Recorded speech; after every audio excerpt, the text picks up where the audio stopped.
What I've been forced to learn in the last year or so is that it's only worth pushing big rocks up the hill, and that's painful because sometimes you have to say no to things you like doing, or that you've, for example, started yourself. But yeah, it's important to do so. I think as an employee, a professional in general, but especially as a marketeer,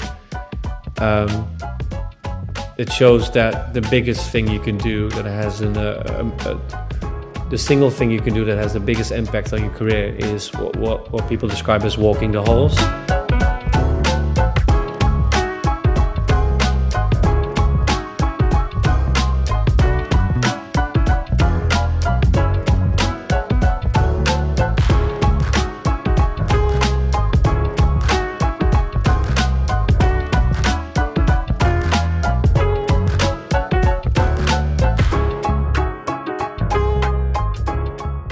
Hi, Robert. Welcome to the show. So excited to have you here.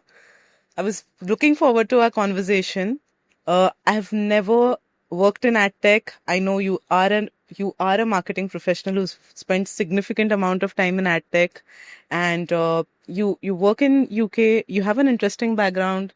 You were an educator who moved into marketing later, and you've built your career there over the past 10 plus years. And would love to hear your story. Welcome to the show, and thank you so much for coming here. Thank you for having me. It's always great to be amongst LinkedIn royalty. So thank you. LinkedIn royalty is a bit too much. Like, I'm almost impressed by your. It seems that you have an unlimited amount of inspiration to write content and to engage with marketing professionals. So I'm impressed. Okay, thank you so much. I would say, I think that's the best part about LinkedIn, and I say this every single time I have this conversation. I get to meet so many interesting people. I get to make new connections. I mean, otherwise our paths are not going to kind of cross. And I'm so glad that you reached out and you were like, hey, can we do this? And I was like, yes. I'm glad this person just walked right up to me and told me this, because otherwise, like, how would you even go and you meet someone? You're living in the other corner of the world. Professionally, our networks are not kind of aligned. So I'm so glad. I like LinkedIn for that, because it gives me opportunities to meet with marketers from all industries, understand the way that they look at marketing, they have approached their career. And that's what this show is all about. Thank you. Perfect. So, Robert, let's start at the beginning. I'm very curious about, sharing about your early life with the audience. So I've kind of given away a bit, like you were an educator before you became a marketer. And what was it that, that led you to a career in teaching? And what was it like? How did you end up in marketing? That's an interesting story. Let's start there. Sure. So I grew up in the Netherlands, a small country in Europe. And as a kid, I was always very curious. And I wouldn't describe me as academically gifted, but I loved learning, and I loved to have that aha moment, and then working together with my friends, primary school, secondary school, and really trying to understand things and finding out new things about the world. So that was really quite exciting. And yeah, I thought, this was a career option to keep doing that, to keep finding out ways to learn more things about the world and to help others witness that aha moment, to really find something out. So yeah, I think this was a very natural choice for me to go into education, and I loved that. Very early on in that career, it took me actually to teaching at a vocational school. So I taught social studies and history to a variety of young kids who were training to become bricklayers, automotive technicians, hairdressers, the likes. So people who really focus on their vocation. And I still remember a bunch of kids coming in wearing their overalls, like grubby from working on cars next door, and sitting down and you know teaching them about politics and history and all that stuff. And yeah, that was a really interesting journey, an interesting journey of curiosity, of frustration, and aha moments. And yeah, that was great. And I think yeah, so when life took me from the Netherlands to London in the UK, the educational system in the Netherlands and the UK is quite different. It still is. I think the Netherlands is very laissez-faire, is very Montessori, where the UK is perhaps set up a bit differently. And I think way back when I landed in the UK, it wasn't my master's degree in education and my experience in teaching at vocational schools, specifically on Dutch social studies and Dutch history, didn't translate very well. So yeah, I was thinking, it was a blessing and a curse in the end, where I was like, "Ooh, what do I do now?" And I was thinking about like does where does curiosity and aha moments and frustration and excitement come together, and that's in the startup world. So I was actually, obviously, as things happen, this was brought to my attention by a friend of mine in the Netherlands, and he said to me, "There's a really exciting startup scene in London, and there are a lot of incubators. So and they are always looking for people crazy enough to join a very early stage startup that is just sprouting and trying to figure out how to build a business. And very particularly, there are educational technology startups. And so I could see my background in education and startups really come together there in the world of educational technology. And technology was always something that I was attracted to, because I saw that with technology I could get the kids that I taught at those vocational schools to lean in, to have more interest. Like, okay, actually, they are maybe not particularly excited about social studies or history, or at least not all of them, but it's really exciting to see that they could, through the use of technology, I could offer them the experience in a different way. So yeah, so that's where basically from education, utilizing technology, I landed into the startup world in London and joined a company that was all about educational technology. That's a very interesting kind of a transition to make. And I'm so glad that you kind of identified those things which connected your past experience. So you were passionate about education technology, you were using it in classroom to connect with your students. And then you figured that, okay, how about making use of this in your new innings? Rather, like it was a whole career reset for you in terms of moving countries, changing professions, and starting like completely afresh. But one thing, like one parallel that I see, Robert, here is in marketing, we are in the business of convincing our ICPs to take an action. You were in the business of convincing young minds to care a little more about social studies and history. And I mean, a lot of transferable skills there. No, I mean, the absolutely. basis remains the same. No, absolutely. It's the teaching and marketing is about storytelling. It's about convincing for sure. And um, I think what it also brings is just some, I think they used to call them soft skills. I think that's obviously given them a bit of a bad rap, but like skills such as um, around organization, around execution, around um, persuading and getting like groups of people going. I think this is all very transferable into a marketing role for sure. Actually, a lot of professions for that matter, like these are basic skills that you need to just function in a world wherein you, in a working world, in a professional world. I think it goes without saying.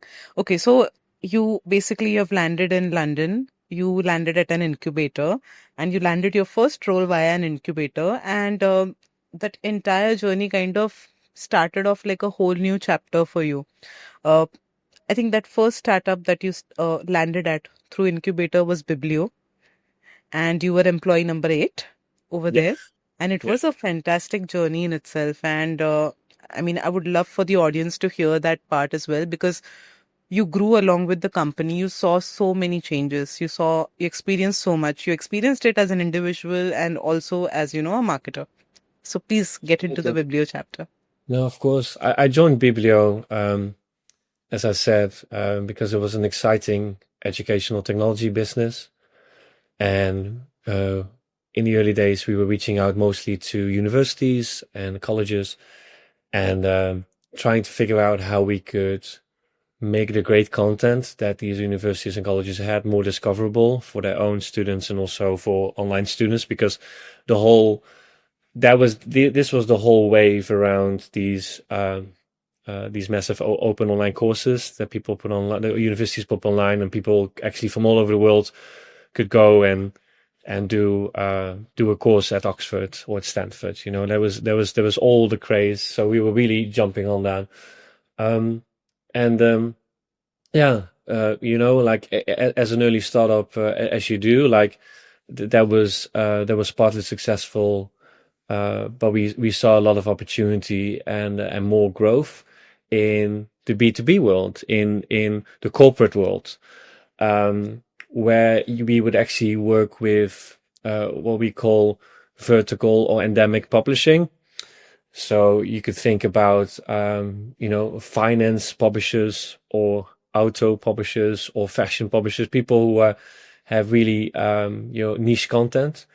And because of the niche content, it's really valuable content. And it also has a really valuable audience, because these are audiences that have high intent, that really engage in this topic. So it's really exciting because, like they are worth a lot for these businesses, because they are willing to pay a subscription. They are willing to go to the events. And advertisers are willing to pay a lot of money to get in front of them. So all of a sudden, like a niche publication has a lot of excitement. What, for example, in comparison to university libraries or news publishing. So this was a really interesting vertical for us. So what I've experienced is basically, okay, I joined an education technology company and then it turned out to be more a publishing media business, which it morphed into. And then when I firstly was really had a role, I always had a role like around marketing.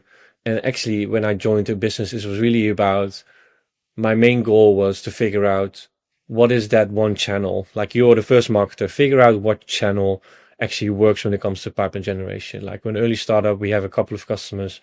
What is that channel? If you had to say, because we have very limited budget, where would you focus on? And after some trial and error, we figured out that this was events.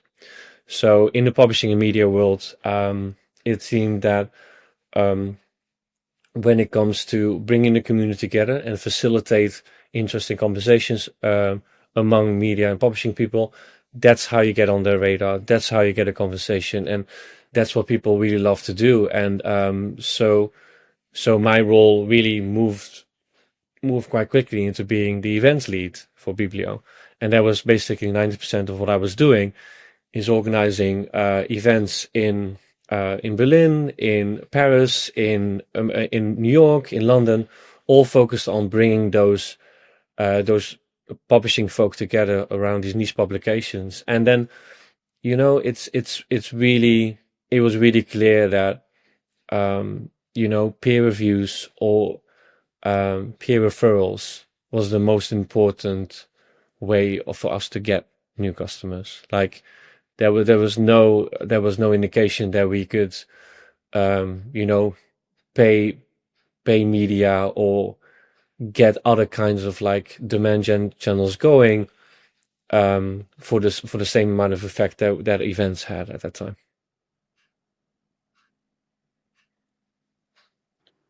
So events was definitely a channel that kind of worked for you. And this is in-person events, like proper, not, this is like way before virtual, right? At that point of time, Yeah. you were not doing webinars. No, I think you're right. Like this is way before COVID. As we will talk about later, like I tend to stay at companies for a long time, at least for today's standards. Yeah, this was way before COVID, and yeah, this was we had some webinars, but it was early days. Um, but yeah, this was really focused on in-person events, and the virtual side of things was really often. I remember like starting a LinkedIn group or starting a forum, where people after the events could get together and share some insights. But it was really the in-person element that made all the difference.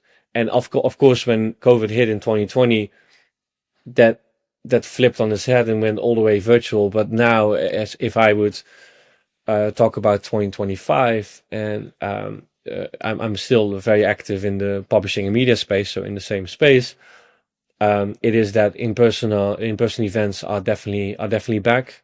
Webinars have their role, and we have a really successful webinar cadence, which definitely resonates a lot with customers mostly.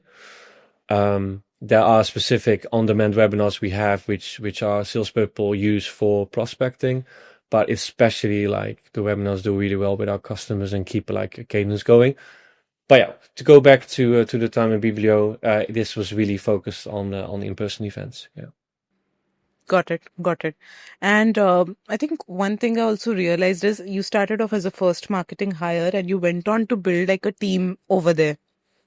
Uh, sorry.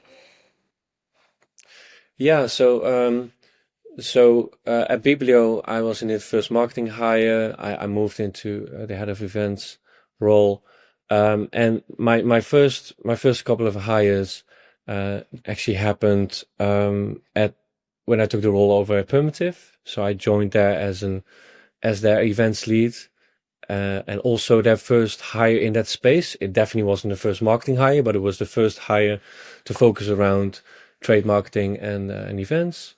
And that's where I've had an experience. I've had the um, good fortune to hire some people into the event space, and also later on when I moved into to other functions within Permutive. Got it. Got it. And one thing which kind of I have like popping up in my head right now is so when with Biblio, it was like the very first marketing role that you had. You had just moved out of like education, of teaching, and you were experiencing that role must have been a whole lot of firsts for you. The first time doing like a whole bunch of things, trying out new channels, trying out new experiments.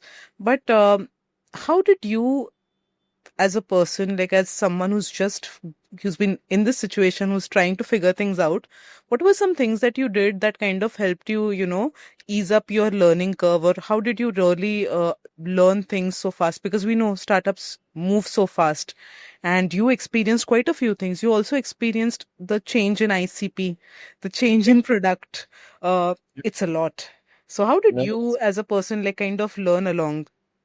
it's a lot. I think we we at Biblio, because we were also a small team. I guess every week uh, we did take the time to have like like a roundtable conversation or a town hall, and we definitely shared experiences. Um, Basically, at Permutive now, we at the company I work for now, we call them roses and thorns. Like we take some time every week to share a rose and to share a thorn, and I think that started already at Biblio, and it really helped like creating a safe space because we were all figuring it out at that time.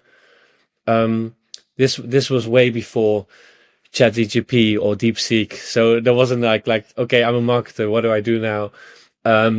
But what really helped is that there, first of all, the incubator itself, like they had a vested interest to have you succeed. So there were a lot of resources available, a lot of people you could reach out to from your cohort. So definitely used a lot of that. And there are some great websites on marketing SaaS. They've been around for a long time. Sasto.com comes to mind, some other websites as well. And it really gives you like some interesting ideas, like, like when you initially start and you don't have a lot of data, you can't really build up your marketing budgets for themselves. Like if you have historical data, if you figured out what worked, you can actually flip the table on the finance director or CFO and say, you don't have to tell me what my budget is. I can tell you, if you give me the sales targets, I can tell you how much I need. But when you're early days and you don't have any of the data, it's really helpful to go to these kind of websites in your peer groups and figure out what benchmarks are. Okay, I have this amount of dollars to spend at this stage of the company. What do other companies who have been successful do generally? And then you try that out, and then you try to stick to usually as few as possible, as powerful as possible. I would choose a leading and a lagging indicator of success. So if you do events, is really important as well, especially when you do events, because there will be a lagging. It's really important to have a strong lagging indicator, because the impact of an event could happen 30, 60, 90 days afterwards. What I mean by that is that pipeline can actually be created or move along the stages, and that's really, really important to have. It is not very constructive to say, okay, I'm going to measure my event success purely based on show rate or engagement of my target accounts. There's more to be done, and then basically when you get into that groove, with every event you do, you get more data in and you figure more out. So that would be my approach, and it's really just use the resource at use those resources. Be bold, be brave, and try to figure things out. And it's really important to share, like marketing, like communicate. Take time to communicate to your executive leadership, and that's true when you're at any stage, especially early days. Is to really communicate like why you're doing things, what the results are, and tell the whole story. Like, don't sugarcoat it. Don't say like, hey, we had this amazing event, it's all been great. It can always be better, and some events don't do great. So tell the whole story, and be data driven, really. That was very helpful. I believe anyone who's in the first marketer shoes right now, or moving into marketing from some other discipline, this would be extremely useful advice for them. Before we move to the Permutive chapter of your career, I have one question. And considering that you are the go-to person in Adtech for like at least, getting the events bit started, you've done that over a huge part of your career. Like you've done in-person events, you've done virtual events and everything. And since in-person events are also making a comeback, uh, and I think with Bibblio, you had the whole task about creating those events on a very shoestring limited budget, because it was a very new startup. Can you share some insights on, what are some of the ways in which you can do very successful events? Because I know the power of events. My last org had one of the strongest event-led GTM engines I'd ever seen, and it worked beautifully for them. So I'm always interested in learning about how other industries are also doing events and approaching events. Please, would love to hear your insights. Sure. So focusing on the budget question, when you at Bibblio in the beginning, we literally had to put on events and they had to be cost neutral, meaning no money going out of business. So what we did there is you have to focus on working with partners. that's how it starts. And what we did a good job of is figuring out what our customers cared about. So what we did well is that we reached out to our target accounts or our customers and asked them initially if we could host this event at their offices or at a space they held. And if you don't ask, you never know. And some people are really excited about it because it is a good brand experience for them. And what we used to do as well is that we would then work together to get our customer's customer there, at least as a speaker or in attendance. And all of a sudden that became really valuable to them. And so, yeah, that is really interesting. Like making it an ecosystem event and really figuring out, okay, which customers would be excited to facilitate it, to be known as a player that actually facilitates this conversation and drives the industry forward. And you'd be surprised, like how excited some companies are about that. So that's where it starts, like really figuring out with partners. And that the same goes for if you want to organize a dinner or an event at an external place. At least figure out how you can work with partners to split the bill, or to figure out some other ways to organize this.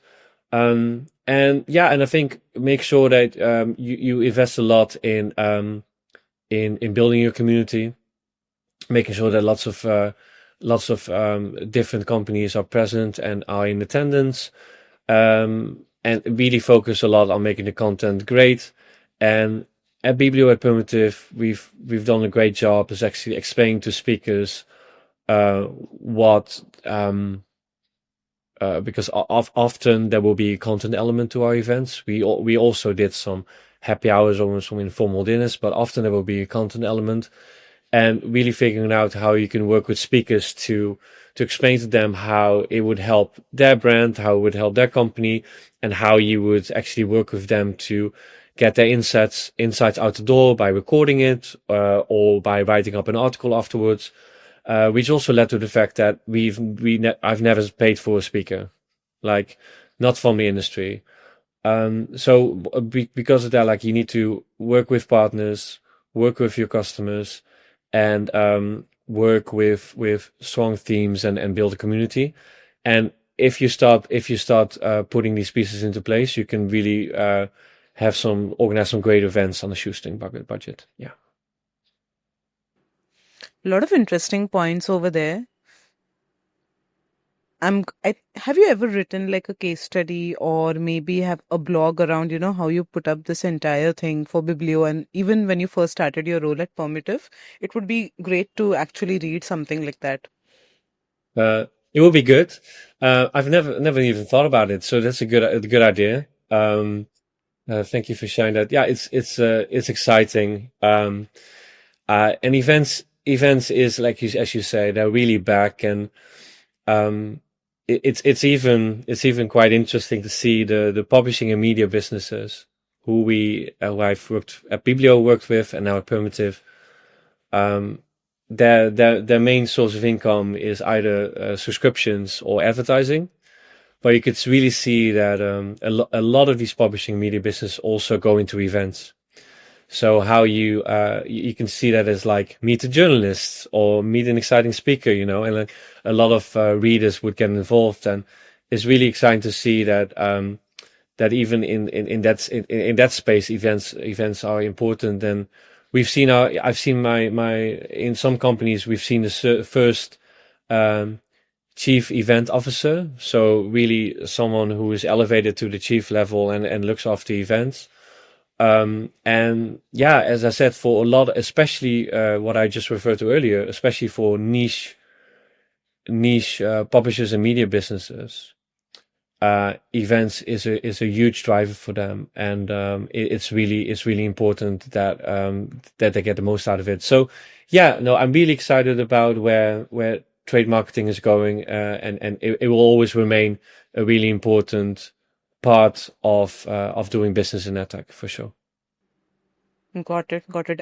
This is the first time that I'm hearing that there is a role coming up, like a chief event officer. I think it's been long overdue. A lot of industries depend on events to get like to have their lead engine kind of going and flowing. Um, yes, we need more people in in that role. I think recently I read this one post, and it was around in few years we would see probably see a role like chief distribution officer come up, because creating content has become a lot easier because of so many AI driven tools that we have. But what's going to matter more is how you distribute it. So that was the whole idea. And I think that the same thing goes for events as well. Events have been in existence for like way too long. Companies have always been doing something around it. Maybe they never really packaged it as such. But it would be interesting to see a role like that come up, because I mean, that's the only thing that person would curate. Beautiful, very personalized experiences for the audience, which are going to lead to certain business goals.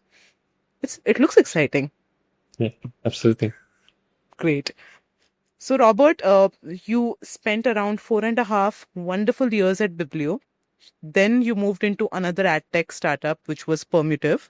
Wanted to understand, like, what prompted that change, and how was that role like? And your role again at Permutive also evolved over time, and you've done some interesting things over there. You're currently doing a lot of interesting things over there. Let's talk about it. No, sure. Thank you. So yeah, moving to Permutive, basically I had the opportunity almost 60 years ago now. I've been a Permutive almost 6 years now. I had the opportunity to start the events role there. So I had some experience now at Bibblio of running these events.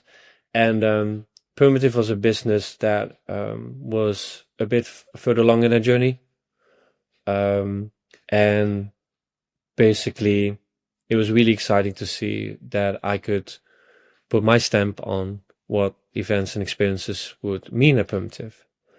And taking my lessons from running events on a shoestring budget to getting some budget in hands and really utilizing still the same principles, but now being able to be part of industry events, in the events that were put on by trade media.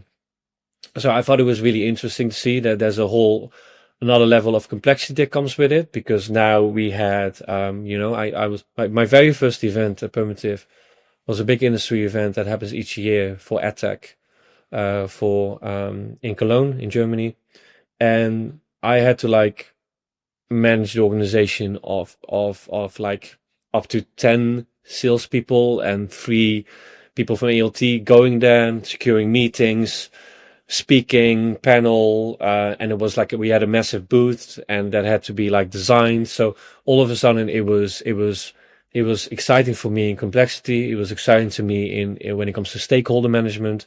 It was exciting to me because I could really put my stamp on this event function at a business that was further along. So that move was really exciting. So I took that opportunity. Yeah, as I said, that was almost 6 years ago now. Since then, it's really great. Like Permutive is a great place to actually discover and develop skills in different functions. So I've been part of the wider demand generation team. I've been part of a team that was solely focused on customer lifecycle marketing. And at the moment, internally, I'm like known, I suppose, for like head of cool stuff. So currently my 3 swim lanes are customer lifecycle marketing. They are partner marketing, so co-marketing, and I'm also doing a project around a website and SEO. So, and those three swim lanes allow me to work with like some great people on the team. So I work with content, I work with product marketing, I work with demand gen, I work with events, I work obviously directly with our ELT, and that's just been great. And I think I always say like I'm a proud generalist in that sense. I think that's a great superpower to have within marketing. And it really starts all with the events, as I said, like all the new swim lanes all require great level of organization, stakeholder management, creative thinking.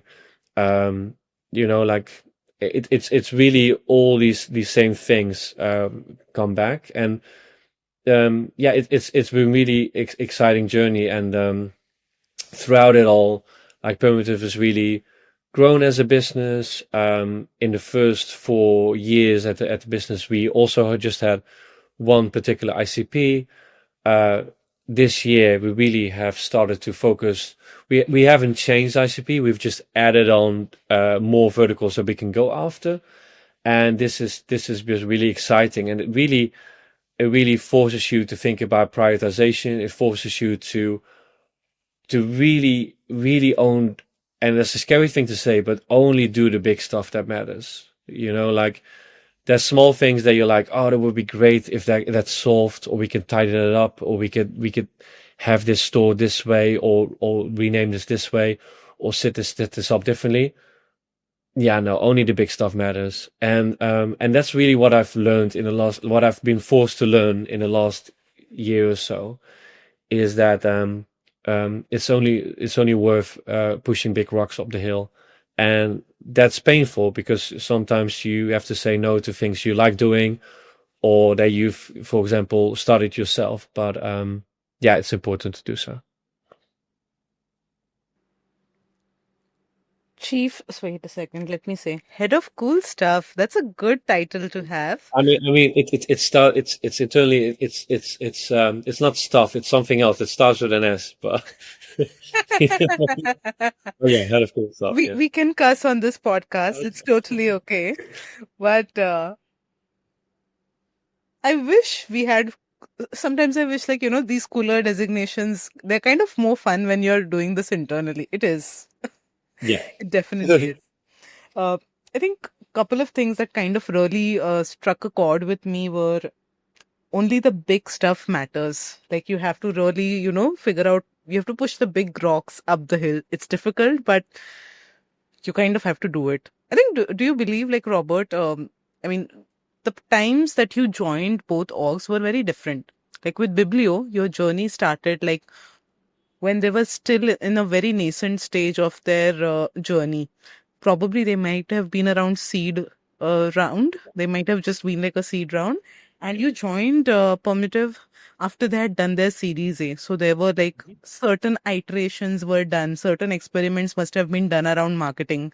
They knew what was working, what wasn't. They wanted someone to like, take things ahead. So like you mentioned, events was the first thing that you picked up when you joined Permutive. And from there on, you've gone on to own so many different cool shit that you do right now.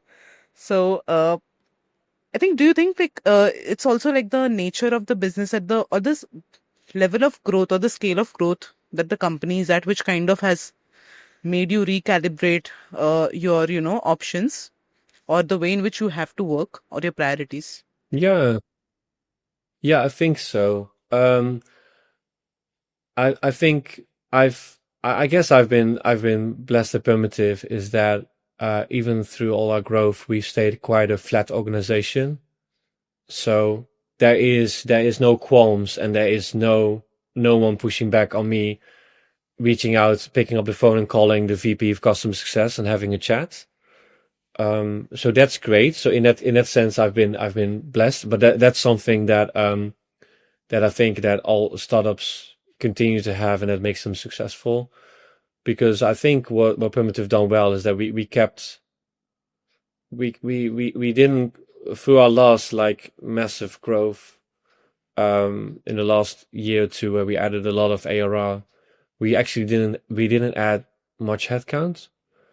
And I think what's happened there is that as you say as well, like you start learning, you start being a more data driven organization, and you start doing the things that only like really matter, and you leave a bit of experimentation budget available, sure, but you really focus on stuff that matters. And I think what I've noticed is that, fortunately, and I think the the further along you are in your journey as a business, I think what I've noticed is that more leadership understands the importance of building brand awareness versus like just focusing on pipeline. Like when you join a really early stage company, they're like, we don't, that long-term vision isn't there. It's really about like, how can we get the first customers through the door? And that's fairly clear and that needs to happen. But I think for now as well, like it's really important to, to build that share of voice in particular areas and really think about what it means to be a category leader. And I think that's really important in later stage businesses.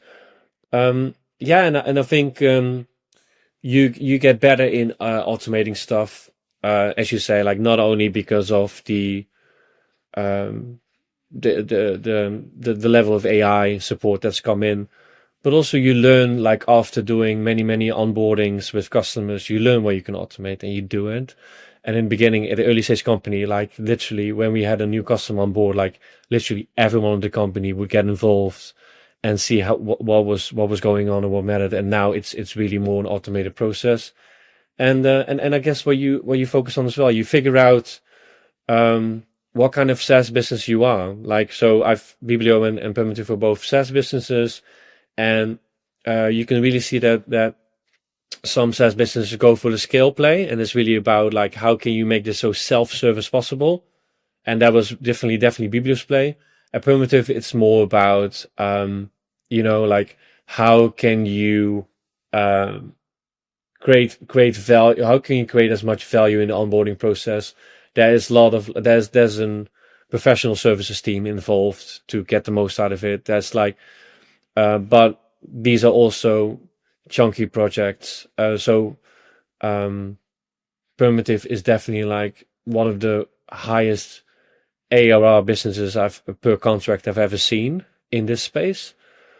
But in that obviously sets you up in a way that you can automate as many stuff as you can, and then deliver high value in those touch points that really matter, that need to be bespoke.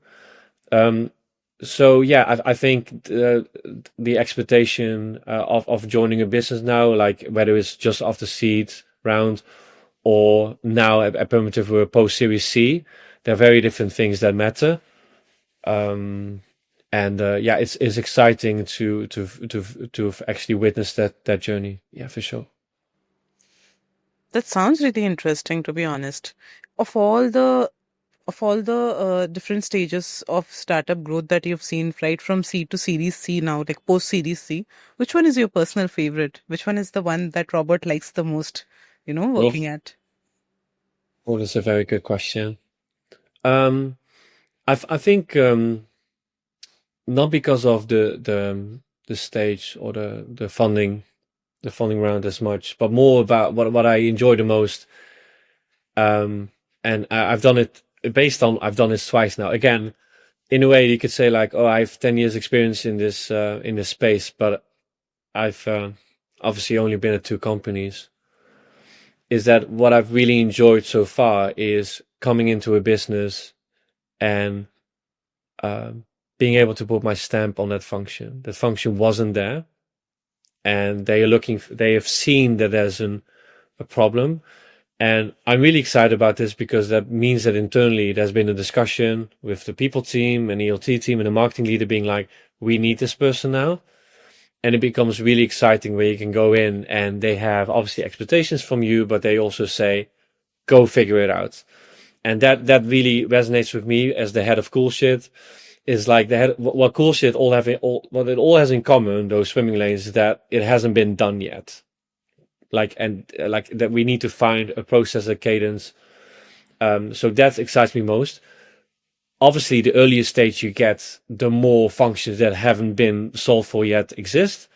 But even in businesses that are later stage, you have, for example, really a new type of marketer is coming up, which is really a marketer that's focused on customer marketing purely.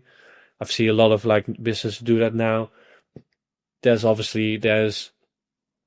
great a great space that you can do more and more when it comes to marketing ops, but then also obviously how you deal with AI agents and how you can set up your marketing stack in a way that it actually does a lot of the work for you. And there's always regional leadership. There's always companies who start in the UK, start in the US, start in India, and are going somewhere else and being like, okay, we need someone there now. So that could be a very late stage company, but actually say, we now need someone to build. So I think I would always be very attracted to those kind of roles. Yeah. Spoken truly like a person who likes to build things from scratch. Mm-hmm. You're a builder. For sure. Great. This is kind of, I'm asking this a little late, but I realized this while we were speaking about your career, and you shared so many things about, working in Adtech, different kind of things and projects that you've done uh, over your past two roles and the past 10 years. One thing I realized is we did not really talk about how Adtech, like marketing in Adtech really works. Uh, I, for one, you're the first person I know in Adtech, to be honest, which is why I was also very curious to understand, like, how does marketing look like in Adtech? What are the things that they do? It's a very digital first kind of a space. But then you've also made it very personal with events Yeah. that you do. So there's kind of a bit of a dichotomy over there as well, which is kind of Yeah. interesting. Uh, No. but for the audience, I would love for them to understand from someone who's like an ad tech industry expert, how does marketing look like? What are, like, what are the channels that you guys kind of typically work with, which we have some idea based on everything that you've shared? What are the goals that you guys work towards? What are the stakeholders like in this particular play? And what are the differences like compared to like maybe some other fields? Like it's a part of martech, but it's still different. No, exactly. So thank you for enunciating it so clearly. So obviously, educational technology, Adtech, and then you have Adtech, which for in my Dutch accent sounds the same, but we now talk about advertiser technology. So we go from educational to advertiser technology. So I can speak to that. So advertiser technology. Um, so if you think about marketing in that space, um, it's lovely and complex. You There are so many players, and of course there's now a lot of talk about like should there be so many players? But hey, there are many players in between a consumer and a brand trying to get in front of the consumer to try to make them aware or consider or purchase a product. So you can think about like a consumer reading the Financial Times, the New York Times, or the Washington Post, and then having a brand like Honda trying to sell something. So there's a lot of players in between, and it's really quite jargony. It's complex, and there's lots of moving parts. It's definitely had a recent shook up, and I think what's really interesting is that the whole consumer trend towards more privacy safe ways of working is really impacted it a lot. So now if you have an iPhone or I guess any other phone, you're often Apple has started this a few years back. They ask you, obviously, when you download an app or use anything, like, do you want to be tracked when you use this app or not use it? And a lot of people are like, no, I don't want to be tracked. Leave me alone. And that has had a huge impact on the advertising technology space, because beforehand, when the whole privacy safe environment didn't exist, everyone was tracked everywhere. All the brand, like, and all the media businesses could sell all the data they had about you. They knew exactly who you were to all the advertisers, and that was the world. And that world has massively changed. Like, like you've obviously probably heard about cookies. These cookies they follow you around the internet. They're in a fancy way, we're saying now they're deprecating. They're not as valuable as they once were because of all these people opting out, people installing cookie blockers. Like it's just really, really. So that means that this entire space needs to be reinvented. It's a great place for marketing to be in because it's really about being a thought leader in the space for your customers. Because your customers are like, I've been used to using this model for years and years since the internet was born, really. And now we have to do it very, very differently. Like, how can I still,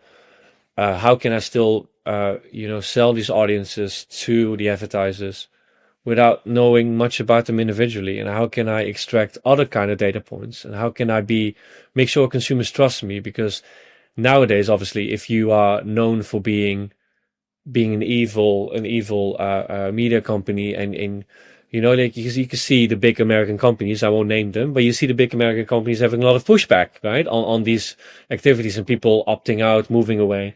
So it's really difficult. So, but for marketing, it's amazing because you can, and again about the brand awareness, like you want to be known for thought leadership. So that means one of the channels we use a lot is, is we really spend a lot of time building relationships with journalists and trade media. We've worked with PR agencies who can help you with that. It's really, really good. It's really exciting to do. And we're now in the space of Permutive when we have our own events, our own summits. We can actually build it up a way that we can invite journalists and they show up. It's fantastic. And I think this is a really important play. We measure that when it comes to share of voice. So we look at like our main competitors in the space. We look at how often we get a mention, a shout out, always talked about us in comparison to them. But we also look very, very particularly like, okay, not just generally, but like in topics that we care about.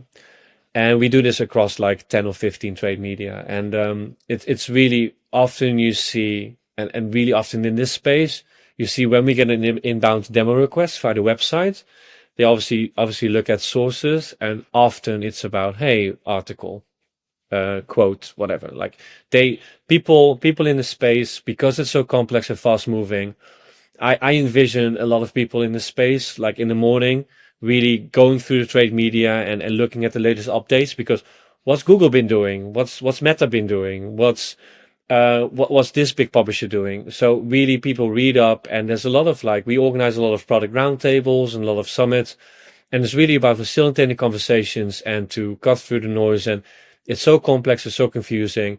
So if you can be that player that brings people together and explains what the hell is going on, that makes you really, really, really impactful. So that I think is a really important channel, which is obviously we can measure share of voice, we can measure the inbounds coming in with a particular source, but initially that takes time to get that, right? So you need to have buy-in, you need to have that story that ELT and the CFO is like, okay, I'm fine with you spending their money doing that, knowing that in the next 2 quarters, it might not yield very much, but it's really important to do so. And I think, and if you take the foot off the gas, or if you take your foot off the gas there, you won't notice much in the first 2 quarters, but after that, you will have a knock-on effect. So that's a really important channel for us. And as I already alluded, in order to get, to be known as a thought leadership and to get this relationship with your community, with the journalists, events are important. People come together and chat. And so that's why I'm really proud of Permutive that we have a biannual big summit where we bring the entire community together, in-person event. And it's really I'm really quite proud how we do this with 1 or 2 people who look after events at Permutive to put on an event for 160 people and everything from start to finish. It's really quite cool. So that's really important. And I think as well, then the third channel that really, really works, obviously for us, as you say about digital first, is the paid media. And there's 2 categories there. So obviously we've seen some successes with doing paid media on LinkedIn, very targeted. We look at a target account list. In LinkedIn, you always have to think about audience size. So LinkedIn, you have to be careful. If you have a really small target account list, LinkedIn paid advertising might not be the play for you, because they want you to make your audience a certain size, and LinkedIn is quite expensive. So if you have to model your audience out to a size where you're like, this is actually quite far away from ICP, think about it differently, because it's not worth it. But for us, it's a really good tool. And I would even say what's really powerful there is that, okay, LinkedIn, we run our advertising. Then we have a retargeting campaign that focuses on Meta, on LinkedIn, and we're now also looking at Reddit, which is really seeing a growth at the moment. And what's really important about retargeting is that you know about these people that they've clicked on LinkedIn, or they've come to your website, but they haven't converted, so they haven't done anything, they left. So it's really exciting, because you can then use retargeting to tell the second part of the story. So we've seen some good results there. The second part of paid media is obviously is paid search. So at Permutive at the moment, it's really, I would say, and this is probably not everyone would agree here, but investing heavily in keywords is a dangerous game, because it can get away from you. You can pay a lot of money for something that is not going to drive a lot of value. It's really dangerous. We saw. So what we've done now, at the moment we've stripped it back, and we've done a brand, or what we like to call a defensive play. So we only go after for paid search on our own brand name, our own product names, and the brand name and product names of competitors. So, this is a defense play. So we're not going in the offense and saying we need to own this particular keyword in the industry, but because that can go quite crazy. So that's also a great channel.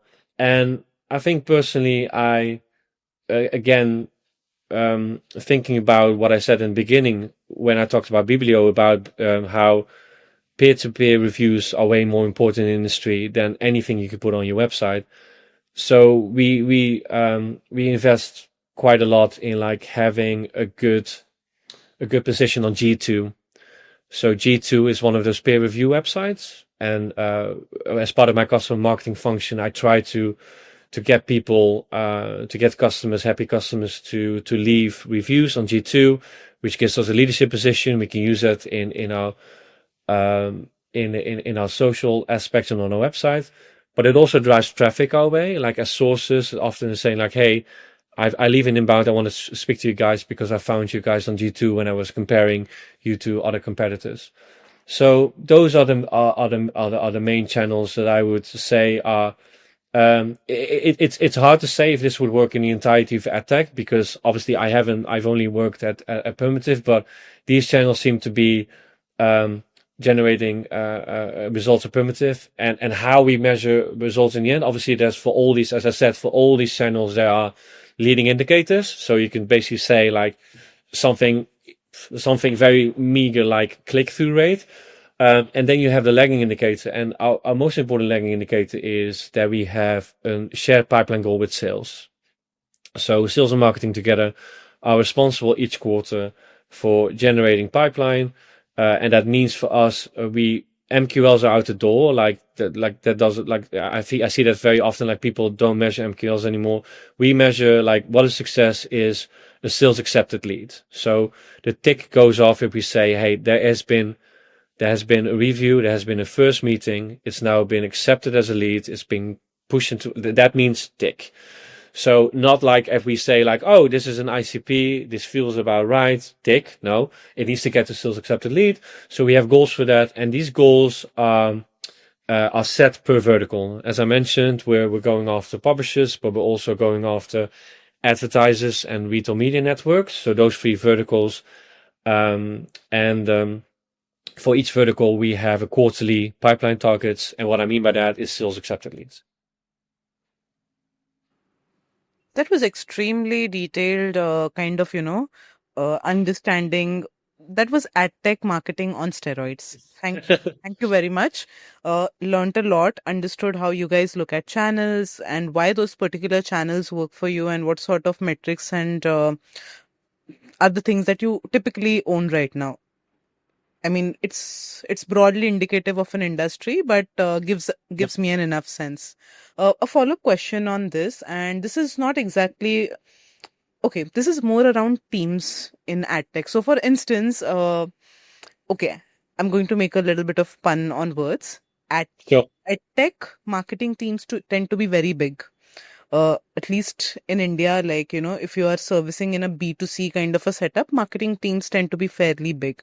At least the bigger brands tend to have bigger teams. Uh, Curious to understand how marketing teams are structured in AdTech. And I remember you saying this the last time we spoke, that you guys are like at a 10% headcount in marketing as opposed to like the complete org. That's the kind of thing that you have noticed so far. So would love to understand, like, typically how are marketing teams structured? Is it going to be like, does it tend to be like a big ass team, or is it always like a small, lean, mean kind of a team? And what are like the key roles that typically exist? Yeah, sure. It is definitely a lean team. At the moment, when you look at the total headcount, it's way less than 10%. It's like, like I think it's 8 or 7% of the entire business now. There's a lot of functions that we have in the marketing team that are one-person teams. And again, like that, going back to what I said earlier, that makes you only do big things that matter. And it's rough on the edges sometimes, but like you just go with it. And then if you do it in the right way, then customers and prospects understand that behind this is there are people doing this, and there's people, a small team that works hard, and don't let good get in the way of perfect. That's for sure. So a small team. So at the moment, as I said, content and comms really important to get the brand awareness going. So that's a team. Product marketing. We have a head of integrated campaigns, under which events falls as well.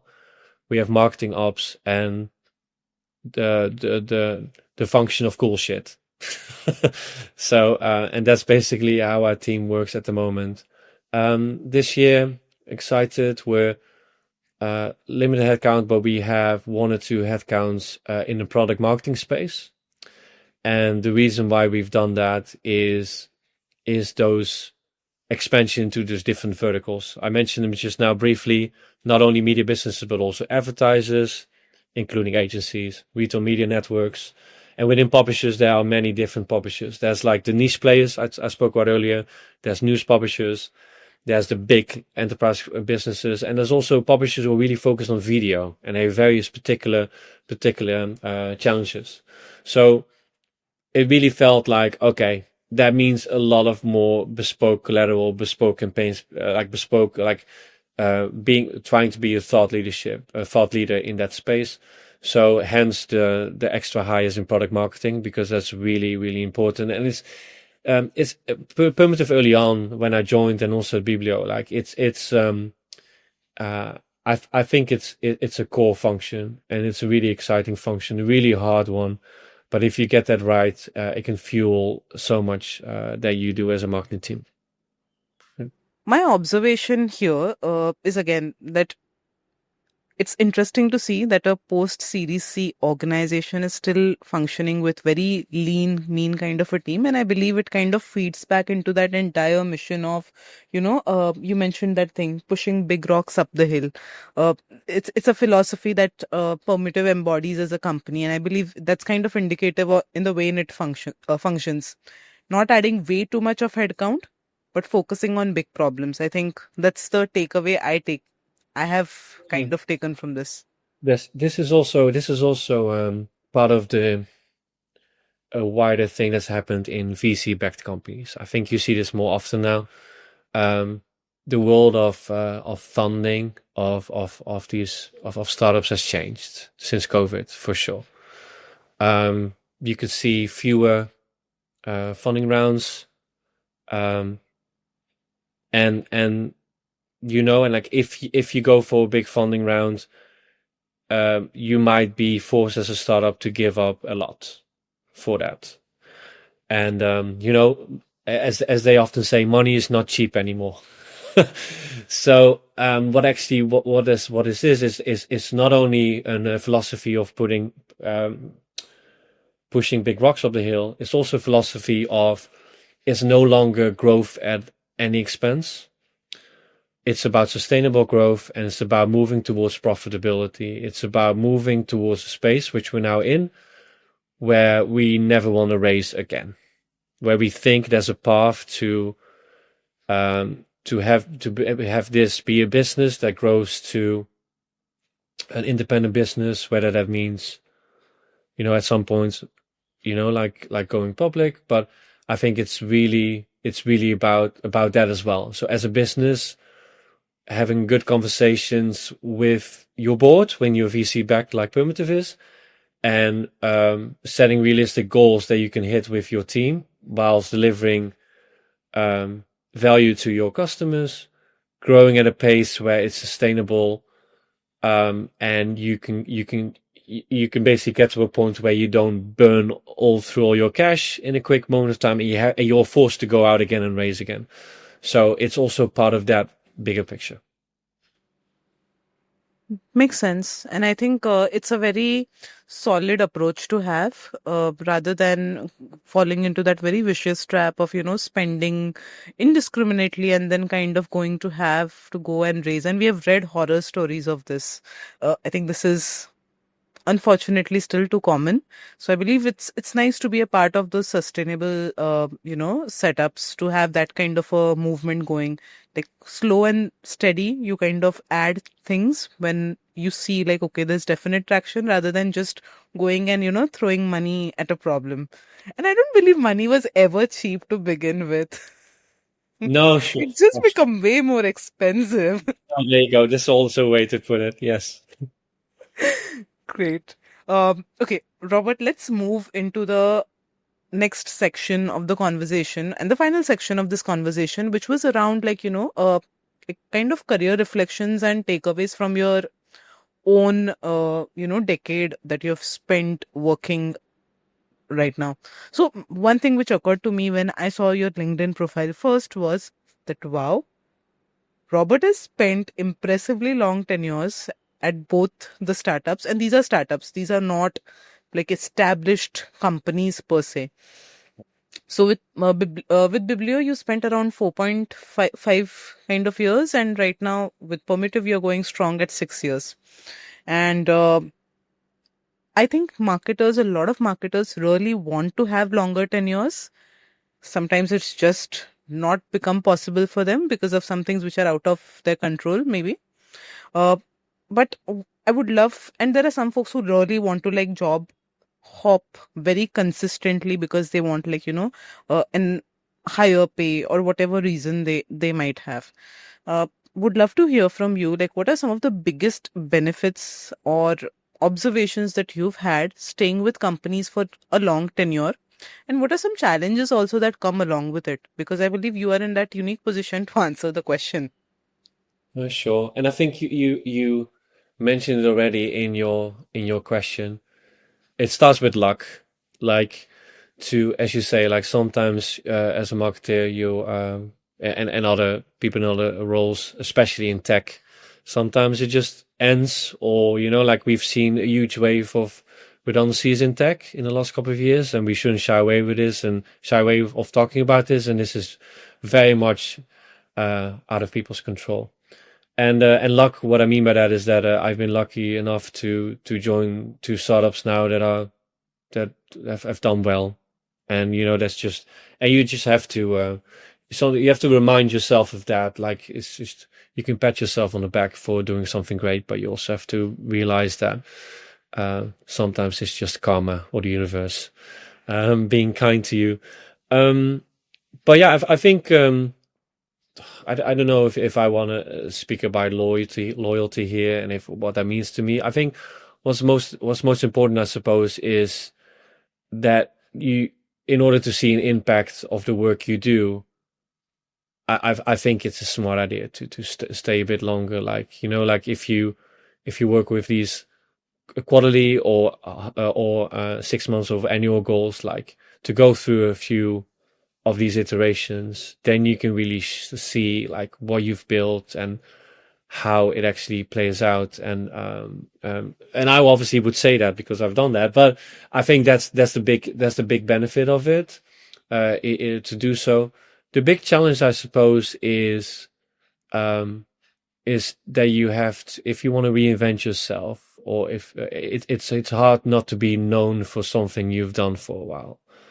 You know, like if I would now at this stage would decide like, oh, I want to go to a different function, um, all of ELT and many people who've been at the business are like, no, no, Rob is the marketing guy. Like, what, like, Rob does this, and I think that that is that I guess as a marketer that could be annoying.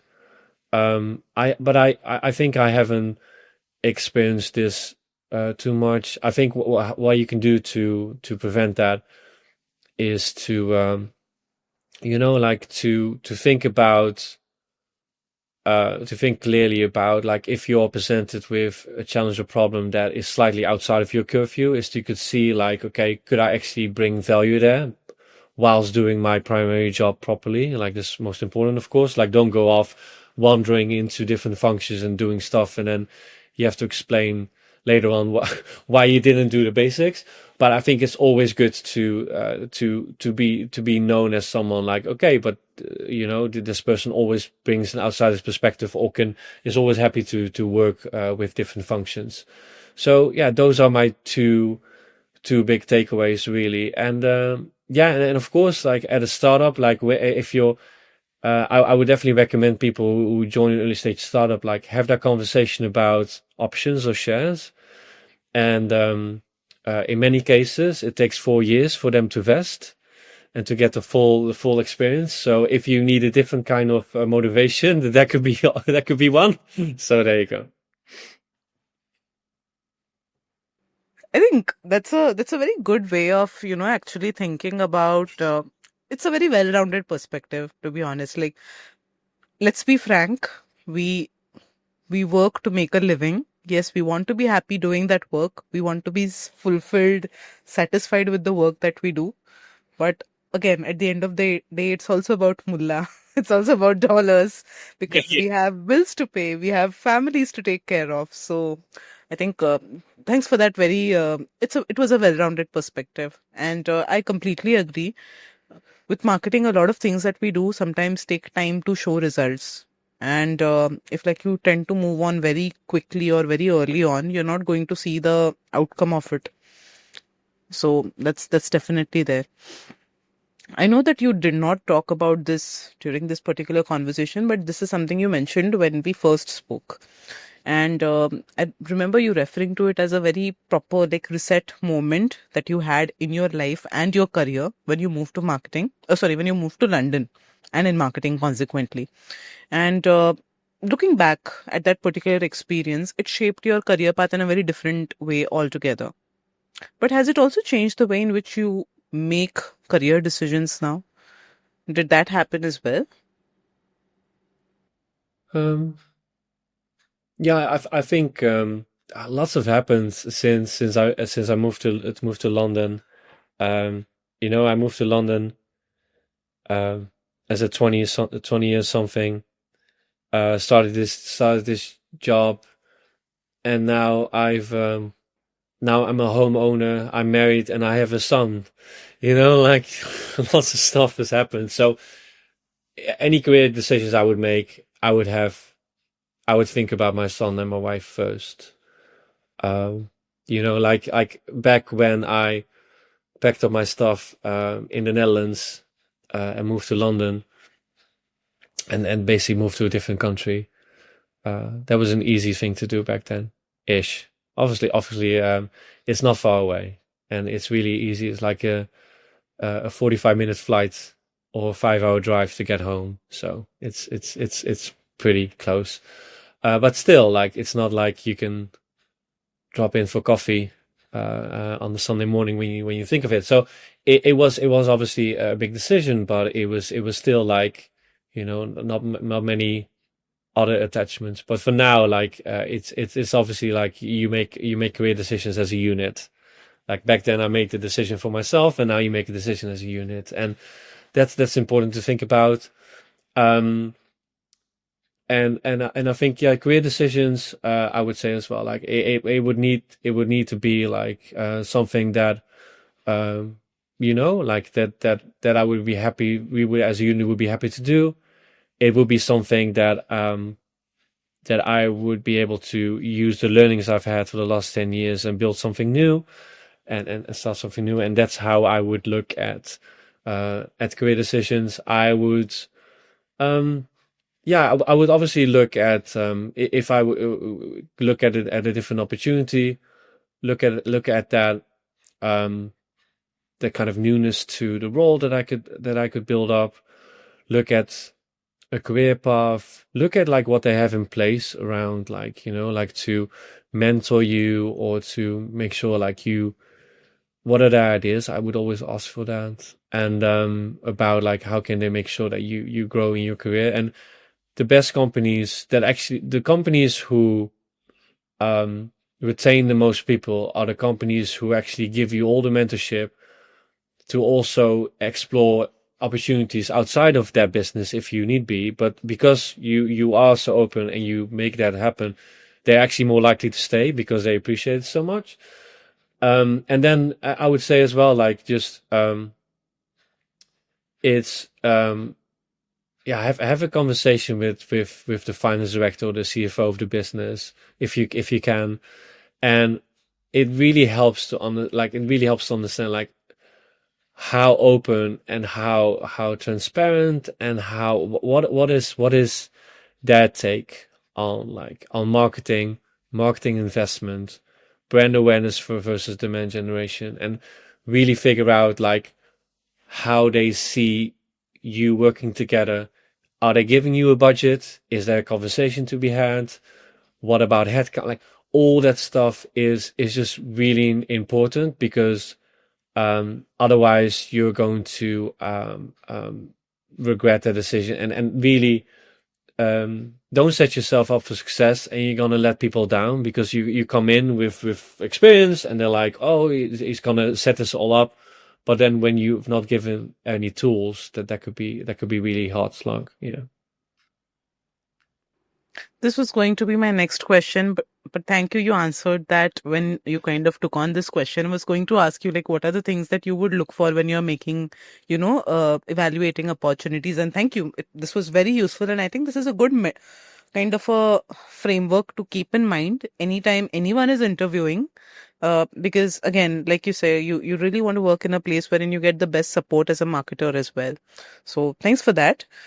I think my next question, and this is one question that I've started incorporating in this season. Uh, Yes. so this one is around hiring. As a hiring manager, would love to hear, like, what are some things that you look for when you're hiring, and what is some advice that you would give job seekers? I know you mentioned some very interesting things about, how you guys look at hiring at Permutive. I remember those very well, and I was like, yes, these are the kind of things that we should definitely share. And again, very interesting and extremely useful for, like, audience, especially a lot of us are job seeking right now. So yeah. Yeah. No, absolutely. So I've had the opportunity at Permutive to hire a few people into events and customer marketing. Um, I think what's really interesting is that when you hire someone, you'll be working with your HR people team, and it's really have a really great conversation with them, because they will most likely be like the first point of call. They will be like the filter before anything comes to you. So they need to really understand what you're looking for, and try to, obviously the job description needs to be complete, but try to get it down to like three, four things max, like what you care about, what they should like. You can't like start hiring, start to find this unicorn that has like 15 things and all need to be checked off. Like, look for three, four things that you really care about. It's like, if you had to choose three or four things, what would they be?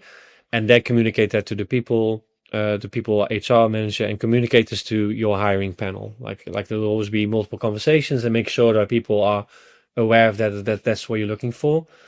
And what we did really well at Permutive and still do at Permutive is also at Permutive we have our employee values. So this is not about like, because a lot of things that in the job interview that you ask about is that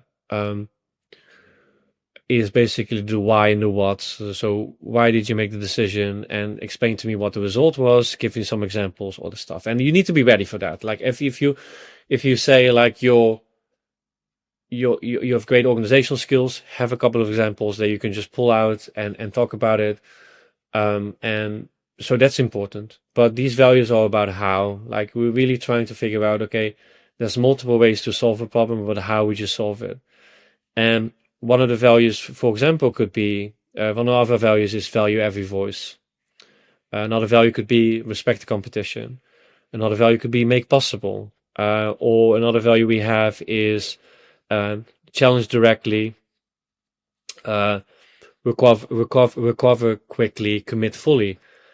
And basically, devise questions around your values and ask them when they talk about these examples about like how they solve some problems. It's like how they've done this, like, and then it will be quite clear in like the preference that people have in the way they solve problems, like how they do things.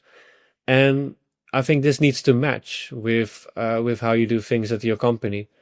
The diversity in creativity and point of view is really important. But like as you said, as we talked about as well, like Permutive is a really flat organization. If someone is really the tendency of someone is to pull rank or like work in a very different way with stakeholders, that could be a red flag. So I think what's really helpful for people looking for a job is to look for that value statement on the website if people have it, or look at videos or read articles of people from the business and try to envision what these values could be. It's something that would come up at Permutive a lot. Like you will find people in marketing, for example, if you're looking for people with HubSpot or Salesforce experience, there will be many people who have that, and it's really important. But then it's really about like, hey, you're basically are confronted with this problem around Salesforce hygiene and all working with the sales team. How would you solve this? And the how is just really important that you live those values. So yeah, that's how we do this. And we would always have like multiple conversation. We would never have a panel. It would always be one-to-one conversation to keep it like not too much like you're being interrogated.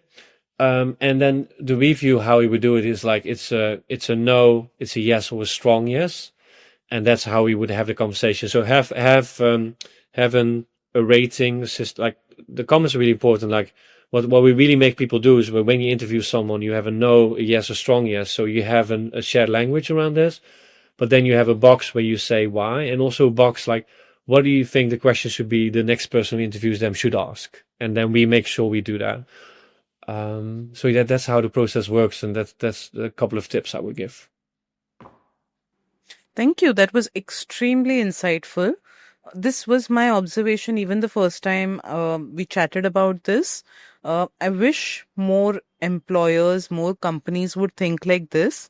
Normally, when you look at job descriptions, it's typically like a laundry list of responsibilities a lot of times. And that kind of dilutes the entire, I think it makes it difficult even for the employers. Like, figure out what are those 3, 4 very key things that you would want in a candidate, and again, more importantly, the culture fitment, the culture addition kind of a perspective. Thank you. That was extremely, extremely insightful. I'm sure that a lot of into like a lot of candidates right now would find this extremely useful. I think we all want to hear what like hiring managers, marketing leaders are thinking about when they are hiring, and this is exactly, this is the kind of information they need. So thanks for that. Okay, final question here. And this one is around, this is a big one, I would say. But based on everything that you've seen so far, uh, your your earlier career, your first innings as an educator, your second innings as a marketer, uh, and everything that you've experienced in Adtech, everything basically. What are some key takeaways that you would like to share with marketers? What are some career reflections that you have that you believe would make invaluable career advice to listeners? Um, I think as an employee, a professional in general, but especially as a marketeer, um, it shows that the biggest thing you can do that has the single thing you can do that has the biggest impact on your career is what people describe as walking the halls. So whenever you come up with an idea that uh, you want to put in place in marketing, talk to stakeholders about it in the company first. So sales and CS will always be your stakeholders. Have an executive sponsor. If this is a CMO, fine. If this is someone else, even better. So you have more people. So before you do anything, have a conversation and take their ideas and make it really clear that you are there to listen. You are not there to follow orders. You're there to listen and then use your expertise and come back with a plan. But before you then do anything, come back with that plan. Do your walk of the halls again. Say what you're about to do and why you're doing it, and then do it and then report back and do all the things about like the measurement of the leading and lagging indicators and then all that stuff. But it's really that's a superpower. Like then all of a sudden you are visible. You will be the person they think of when something new needs to happen. And it's really you think like, oh, it's not rocket science, but it takes time and it takes rigor. And sometimes you're like, oh, I'll just get on with it and tell them later about how it went. But it's way less effective. So that would be my biggest takeaway. And that's something that really and it has been shown in research that that's the biggest single thing you can do for your career. Great. That was extremely, I would say this is something that we have to learn as marketers. I mean, it's a function which can't work in isolation. So walking the halls, I think that's something which needs to be a part of our DNAs. Uh, One more follow-up question on this.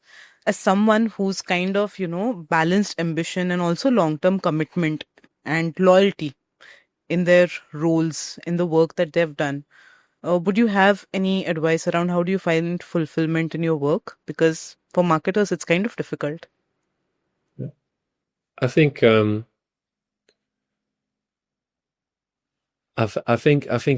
always good, like you say, like to really see the effect of what you do in marketing. Like, be patient, work hard, be patient, and be considerate, and communicate about the results. Tell the whole story to yourself and to others, and the fulfillment is that marketing is, if you do this well, then marketing is the glue between all the go-to-market organizations. Like, and it's really fantastic to see when it works well. Is that you get what my CMO calls a coin-operated machine, where you can get to a place where you would have a conversation with the CFO or with the VP of sales, and they would share with you the goals they have for the next year, and you would be able to tell them exactly like what we then need to do and what budget is required, what headcount is required, and have an amazing team to get creative and to execute really well. And I think that's very fulfilling. I think it's very fulfilling to work in marketing because you need no excuse to talk to anyone in the business to get their help, and you really need to understand what's going on in the business, and it's really fantastic. Like, there's no danger of being siloed on not knowing what's going on, and that glue, it can be really powerful. So yeah, there's a great function to be in, a great team to be in. So make the most of it for sure. I'm already sold onto this.